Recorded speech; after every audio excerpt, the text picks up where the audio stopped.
Hello everyone, good evening. कैसे हो आप सभी? आई होप कि सभी लोग अच्छे होंगे, स्वस्थ होंगे, मस्त होंगे। आप सबकी प्रिपरेशन भी अच्छी चल रही होगी। आप सभी का स्वागत है आपके अपने यूट्यूब चैनल टारगेट और गोल पीजीटी में। सभी लोग क्लास में जुड़ जाएं। क्लास आपकी स्टार्ट हो चुकी है। सोशियोलॉजी प्रैक्टिस सेट आपके आने वाले exam UGC net, PGT, GIC, student professor, sociology संबंधित कोई भी एग्जाम हो, हर एक के लिए मस्ट है। चाहे वो किसी भी स्टेट का एग्जाम हो, बस आपके सब्जेक्ट के रूप में सोशियोलॉजी होना चाहिए, जिसके लिए क्लास मस्ट हो जाती है। तो एक बार सभी लोग शेयर कर दें क्लास को। और ये आज का टॉपिक है सामाजिक संस्कृति एवं व्यक्तित्व से संबंधित एक टॉपिक रहेगा। इसके पहले हमने बहुत सारे टॉपिक करवा चुके हैं, ठीक है। विवाह एवं परिवार से सामाजिक स्तरीकरण, ये सब हम करवा चुके हैं। तो जो लोग नहीं देखे हैं, प्राथमिक अवधारणा से हम ये सब टॉपिक हो चुका है। जो लोग नहीं देखे हैं वो सभी लोग जाकर जरूर देख लें। सारी वीडियोज आपकी यूट्यूब की प्लेलिस्ट मिल जाएंगी, वहाँ सब देख सकते हैं।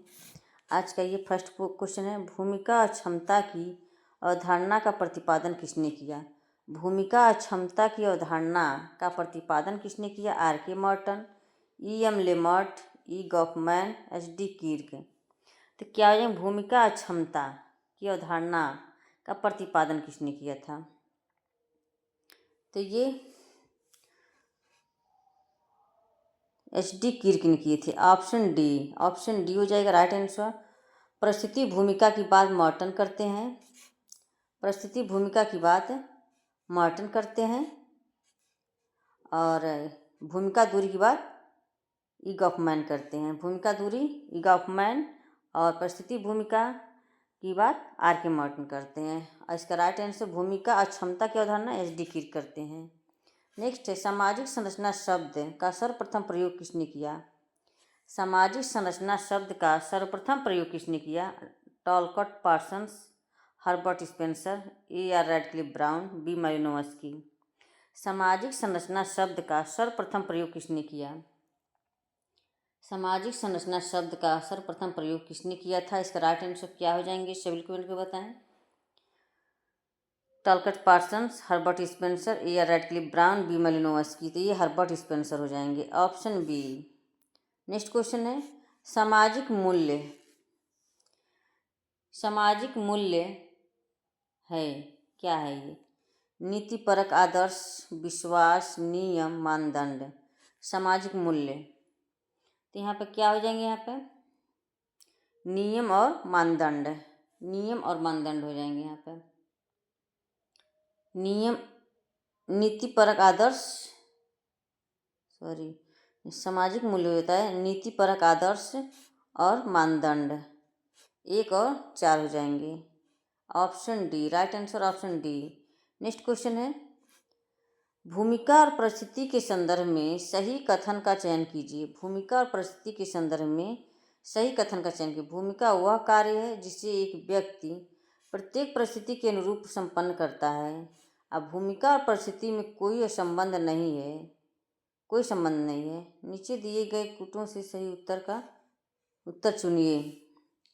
भूमिका वह कार्य है जिसे एक व्यक्ति प्रत्येक परिस्थिति के अनुरूप संपन्न करता है। भूमिका और परिस्थिति में कोई संबंध नहीं है। तो यहाँ पर क्या हो जाएंगे? तो यहाँ पर केवल एक हो जाएगा, ऑप्शन ए। भूमिका वह कार्य है जिसे एक व्यक्ति प्रत्येक परिस्थिति के अनुरूप संपन्न करता है, तो ऑप्शन ए हो जाएंगे। किसी वाह व्यक्ति पर संदेह करना है जिसमें किसी व्यक्ति का अपनी स्वयं की संस्कृति के आधार पर दूसरे व्यक्ति की संस्कृति का मूल्यांकन करने की प्रवृत्ति होती है, वह है आत्मसात्करण, स्वांगीकरण, निर्जाति शास्त्र, प्रजातिवाद। तो क्या हो जाएंगे यहाँ पर, सभी कमेंट को बताएं। तो ये निर्जाति केंद्रित हो जाएगा, ऑप्शन बी हो जाएंगे। नेक्स्ट क्वेश्चन है, भूमिका दूरी के विचार को किसने प्रशस्त किया? भूमिका दूरी के विचार को किसने प्रशस्त किया? T M. Newcomb, J. Bernard, D J. Levinson, E. Goffman. भूमिका दूरी के विचार को किसने प्रशस्त किया? तो इसका राइट आंसर क्या हो जाएंगे, सभी कमेंट में बताएं। तो इसका राइट आंसर तो ये ई. गॉफमैन हो जाएंगे, ऑप्शन डी हो जाएंगे। नेक्स्ट क्वेश्चन है, सूची फर्स्ट को सूची सेकंड के साथ सुमेलित कीजिए। सूची फर्स्ट और सूची सेकंड। सांस्कृतिक विलंबना किससे है ये? आगमन से। संस्कृति के प्रकट तथा अप्रकट तत्व। संस्कृति पर्यावरण का मानव निर्मित भाग है। संस्कृति पर्यावरण का मानव निर्मित भाग है। बी में थर्ड हो जाएगा। ए में 4 है, तो इसमें देखिए यहाँ पे ए में 4 सांस्कृतिक विलंबना आगमन निम्नकफ, तो ए ऑप्शन सही हो जा रहा है। यहाँ पर सिर्फ ए में ही मिल रहा है, तो ऑप्शन यहाँ पर पहले आपका राइट आंसर मिल गया। अगर एक दो क्वेश्चन अगर आपको पता है तो आसानी से ऐसे क्वेश्चन को सॉल्व कर लेते हैं। संस्कृति पर्यावरण का मानव निर्मित भाग है। संस्कृति पर्यावरण का मानव निर्मित भाग है, तो हर्ष को बिट्स हो जाएंगे।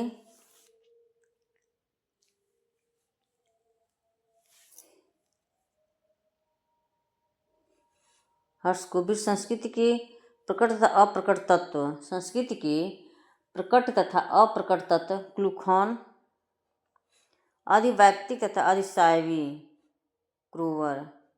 तो इसमें 4 3 2 1 4 3 2 1 होना चाहिए था। ये 4 3 2 1 इसमें गलत हो गया है। 4 3 2 1 होना चाहिए।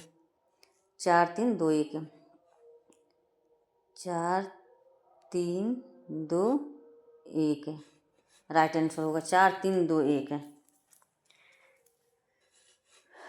ये गलत हो गया है ऑप्शन में। 4 3 2 1। नेक्स्ट क्वेश्चन है, उत्कृष्टता की संस्कृति की अवधारणा किसने दी है? उत्कृष्टता की संस्कृति की अवधारणा किसने दी है? सेंट साइमन, पियरे बोर्दियू, रॉबर्ट के मर्टन, इमाइल दुर्खिम। संस्कृति की उत्कृष्टता की संस्कृति की अवधारणा किसने दी है? इसका राइट आंसर क्या हो जाएंगे? सब लोग कमेंट में बताएं। उत्कृष्टता की संस्कृति की अवधारणा किसने दिया है? तो पियरे बोर्दियू ने। Option B. नेक्स्ट क्वेश्चन है, निम्नलिखित में से कौन एक द्वितीयक समूह का उदाहरण है? निम्नलिखित में से कौन एक द्वितीयक समूह का उदाहरण है? विद्यालय, परिवार, गांव, मित्रों का समूह। कौन एक द्वितीयक समूह का उदाहरण है? तो इसका राइट आंसर क्या हो जाएंगे? सब लोग कमेंट में बताएं।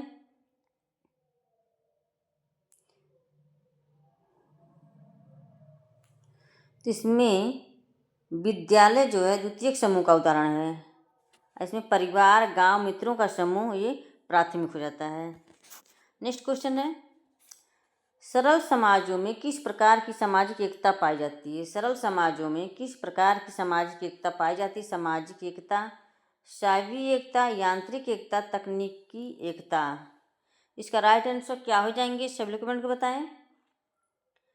सामाजिक एकता, सरल समाजों में किस प्रकार की सामाजिक एकता पाई जाती है? तो इसका राइट आंसर तो ये यांत्रिक प्रकार की एकता पाई जाती है, तो ऑप्शन सी हो जाएंगे। ऑप्शन सी।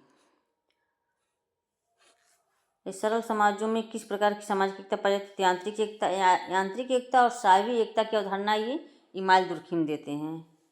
शारीरिक एकता और यांत्रिक एकता इमाइल दुर्खिम की अवधारणा है। नेक्स्ट क्वेश्चन है, निम्नांकित में से कौन सा कथन संदर्भ समूह का अर्थबोध करता है? एक समूह जो सामाजिक सुधार करता है, एक समूह जो दूसरे संघर्ष करता है, एक समूह जो दूसरे समूह पर दबाव डालता है, एक समूह जो दूसरे समूह के तौर तरीकों और जीवन शैली का अनुकरण करता है। संदर्भ समूह का अर्थबोध करता है, तो क्या हो जाएंगे यहाँ पर? इसका राइट आंसर ये एक समूह जो दूसरे समूह के तौर तरीकों और जीवन शैली का अनुकरण करता है, तो ये संदर्भ समूह का अर्थबोध करता है। Option D. सीमांत व्यक्ति शब्द का सर्वप्रथम प्रयोग किया गया है। S C. Dube, Robert Park, F G. Bailey, Y Singh. सीमांत व्यक्ति। इसका राइट आंसर क्या हो जाएंगे? सब लोग कमेंट में बताएं।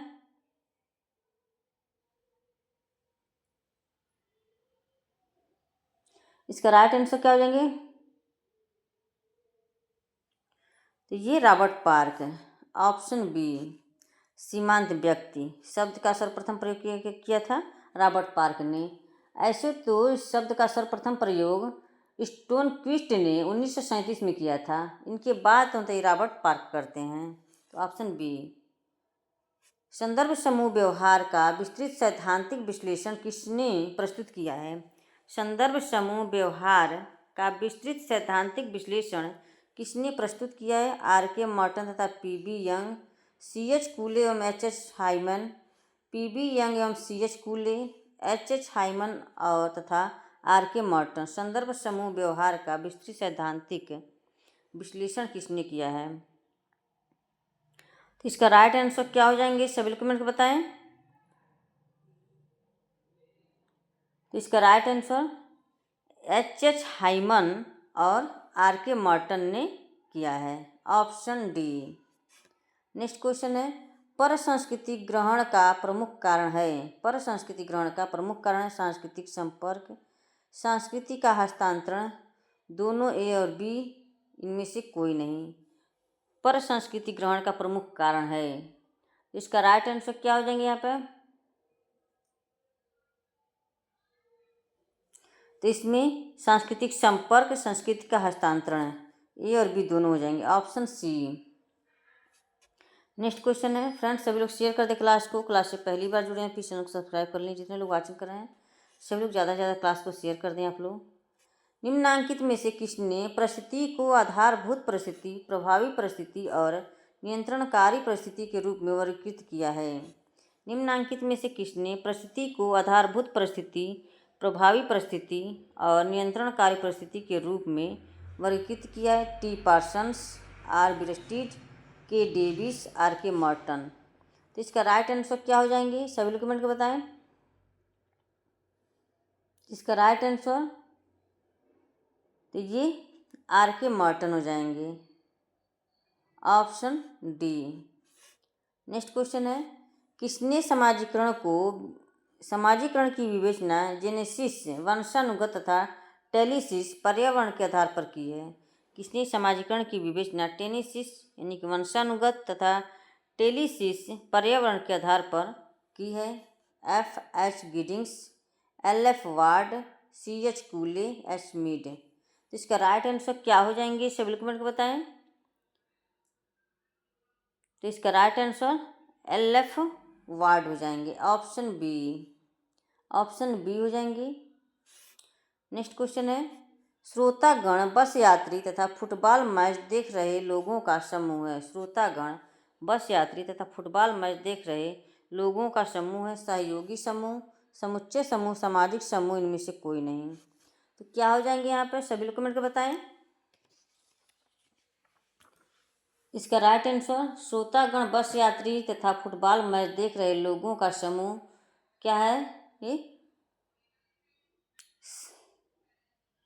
सहयोगी समूह, समुच्चय समूह, सामाजिक समूह। तो ये समुच्चय हो जाएगा। Option B. आत्मदर्पण का सिद्धांत किसने प्रस्तुत किया? आत्मदर्पण का सिद्धांत किसने प्रस्तुत किया? Karl Marx, कूले, Mead, Freud. तो क्या हो जाएंगे? आत्मदर्पण का सिद्धांत कूले ने दिए हैं। Option B. सूची फर्स्ट को सूची सेकंड से सम्मिलित करना है, ये भी मैच करने वाला क्वेश्चन है। प्रजाति सिद्धांत रिजले हो जाएगा। प्रजाति सिद्धांत रिजले। व्यवसायिक सिद्धांत नेस्फील्ड। धर्म सिद्धांत, आदिम संस्कृति का सिद्धांत, धार्मिक सिद्धांत, धार्मिक सिद्धांत ये होकाट हो जाएंगे। आदिम संस्कृति का सिद्धांत हट्टन। 2 1 4 3 2 1 4 3 ऑप्शन ए हो जाएंगे राइट आंसर। नेक्स्ट क्वेश्चन है, संस्कृति की सबसे छोटी इकाई क्या है? संस्कृति की सबसे छोटी इकाई क्या है? सांस्कृतिक लक्षण, मूल्य, आदर्श, प्रथाएं। संस्कृति की सबसे छोटी इकाई क्या हो जाएगी? तो इसका राइट आंसर संस्कृति की सबसे छोटी इकाई क्या है? तो ये मूल्य हो जाएंगे। संस्कृति की सबसे छोटी इकाई संस्कृति लक्षण हो जाएगा ऑप्शन ए। नेक्स्ट क्वेश्चन है, प्रदत्त परिस्थिति आधारित है। प्रदत्त परिस्थिति आधारित है सामाजिक संस्कृति मूल्यों पर, योग्यता पर, आय पर या सभी पर। प्रदत्त परिस्थिति आधारित है, इसका राइट आंसर क्या हो जाएंगे यहाँ पर? सामाजिक सांस्कृतिक मूल्यों पर, ऑप्शन ए।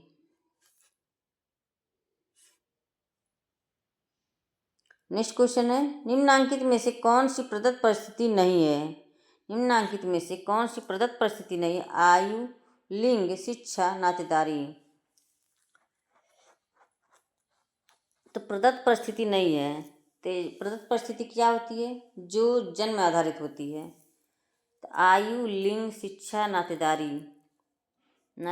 तो ये शिक्षा जो है प्रदत्त परिस्थिति नहीं है, शिक्षा प्रदत्त परिस्थिति नहीं है। तो ऑप्शन यहाँ पर सी हो जाएंगे। ये क्या है? अर्जित परिस्थिति, शिक्षा अर्जित परिस्थिति है। नेक्स्ट क्वेश्चन है, किसने समाज को मिलिटेंट और औद्योगिक में वर्गीकृत किया? किसने समाज को मिलिटेंट और औद्योगिक में वर्गीकृत किया? Darwin, Weber, Morton, Spencer. तो क्या हो जाएंगे यहाँ पे? सभी लोग मिलकर बताएं। तो ऑप्शन डी हो जाएंगे, Spencer, option D. Next question है, पूर्वाभासी समाजीकरण का अर्थ है। पूर्वाभासी समाजीकरण का अर्थ है अज्ञात भूमिकाओं के लिए समाजीकरण, भावी भूमिकाओं के लिए समाजीकरण, निश्चित भूमिकाओं के लिए समाजीकरण, व्यावसायिक भूमिकाओं के लिए समाजीकरण। तो इसका राइट आंसर क्या हो जाएंगे? सभी लोग मिलकर बताएं। तो इसका राइट आंसर, ये समाजीकरण का अर्थ भावी भूमिकाओं के लिए समाजीकरण है।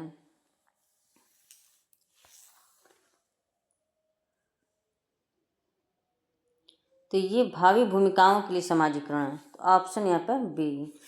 नेक्स्ट क्वेश्चन है, भूमिका को बुनियादी भूमिका, सामान्य भूमिका एवं स्वतंत्र भूमिका, इन तीन प्रकारों में किसने विभाजित किया है? भूमिका को बुनियादी भूमिका, सामान्य भूमिका एवं स्वतंत्र भूमिका, इन तीनों प्रकारों में किसने विभाजित किया है? SF Nodel, Arlington, JH Fichter, M Benton. तो इसका राइट आंसर क्या हो जाएंगे यहाँ पर?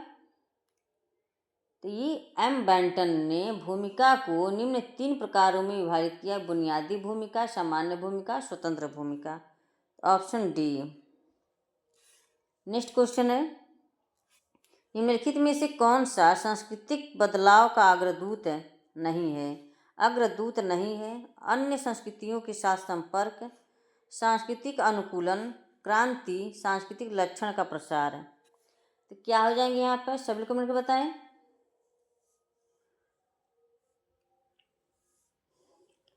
तो ये सांस्कृतिक अनुकूलन हो जाएंगे, ऑप्शन बी।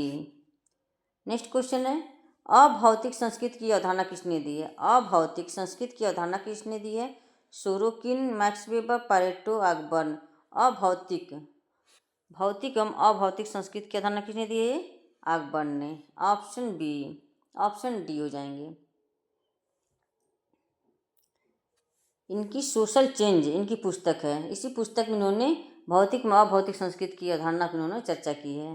ये सोशल चेंज पुस्तक इनकी कब लिखी गई थी? 1922 में लिखी गई थी। नेक्स्ट क्वेश्चन है, समाजीकरण के संदर्भ में मैं और मुझे की अवधारणा किसके द्वारा प्रयुक्त की गई है? Freud, कूले, Johnson, Mead. समाजीकरण के संदर्भ में मैं और मुझे की अवधारणा किसके द्वारा प्रयुक्त की गई है? तो इसका राइट आंसर क्या हो जाएंगे? सभी कमेंट बताएं। तो ये मीड हो जाएंगे, ऑप्शन डी। नेक्स्ट क्वेश्चन है, सामाजिक समूह की मौलिक विशेषता है। सामाजिक समूह की मौलिक विशेषता है, इसका राइट आंसर क्या हो जाएंगे? शारीरिक समीप्य, स्तरीकरण, समुदाय, संस्था। इसका राइट आंसर क्या हो जाएंगे? सामाजिक मूल्य की मौलिक विशेषता क्या है? शारीरिक सामीप्य हो जाएंगे, ऑप्शन ए। फ्रेंड्स सभी लोग शेयर कर दें क्लास को। प्रत्याशित समाजीकरण की अवधारणा निम्नांकित में से किसने दी है? प्रत्याशित समाजीकरण की अवधारणा निम्नांकित में से किसने दी है? HM Johnson, Parsons, RK Merton, Cooley. प्रत्याशित समाजीकरण की अवधारणा निम्नलिखित में से किसने दी है? तो इसका राइट आंसर क्या हो जाएंगे, सब लोग कमेंट करके बताएं। तो ये आर के मर्टन हो जाएंगे, ऑप्शन सी हो जाएंगे आर के मर्टन। तो फ्रेंड्स, आज का सेशन यहीं पे समाप्त होता है। आई होप कि क्लास पसंद आई हो, और कमेंट बॉक्स में कमेंट करके जरूर बताएं आप लोग क्या सही है क्या गलत है। तो आप लोग कमेंट में जरूर बताएं। आप लोग के फीडबैक का मुझे इंतजार रहता है। प्लीज़ आप लोग जरूर कमेंट करके बताया करें। Okay, bye bye. Thanks for watching video. Take care, bye bye.